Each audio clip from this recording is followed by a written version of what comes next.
Community clinic থাকে, শুধু খিদিরপুর না, প্রতি ইউনিয়নের একটা গুরুত্বপূর্ণ জায়গায় যাতে থাকে, যাতে এই এলাকার মানুষ উপকার পায়। আমি সবাইকে ধন্যবাদ জানাই, আপনারা এই যে মন খুলে কথা বলছেন। আগামী দিনে আমার নেতারা যারা আছেন, আরো যে প্রয়োজনীয় সমস্যা আছে এলাকার, আপনারা মনে রাখবেন, আল্লাহ যদি বাঁচায় রাখে। আমি আমার কাজই হলো মানুষের জন্য কিছু করা। তাই আজকের এই সমাবেশ খিদিরপুরের যারা ওয়ার্ড বিএনপি সহ ইউনিয়ন বিএনপি সহ নেতৃবৃন্দরা করেছেন, আমি ধন্যবাদ জানাই। অনেক মা বোনরা বাম দিকে দাঁড়িয়ে আছেন, আমরা বসার সুযোগ দিতে পারি নাই, আমরা দুঃখিত।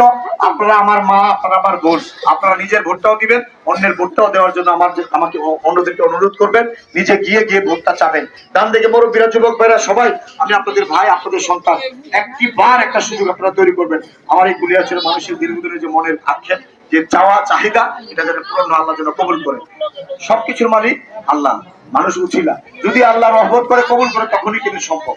আল্লাহর উপর তাওয়াক্কুল রেখে সবাই পরিশ্রম করে যান, ইনশাআল্লাহ আল্লাহ অবশ্যই মজলুমের সাথে আছে, আমাদের সাথে আছেন, আল্লাহ কবুল করবে। সবাইকে আগামী 12ই ফেব্রুয়ারি সকাল সকাল ধানের শীষে ভোট দিয়ে আগামী আমাদের এই ধানের শীষের বিজয়কে সুনিশ্চিত করার জন্য আহ্বান জানিয়ে ইনশাআল্লাহ আবারও দেখা হবে। আল্লাহ হাফেজ। বাংলাদেশ জিন্দাবাদ। ধন্যবাদ সবাইকে। আসসালামু আলাইকুম।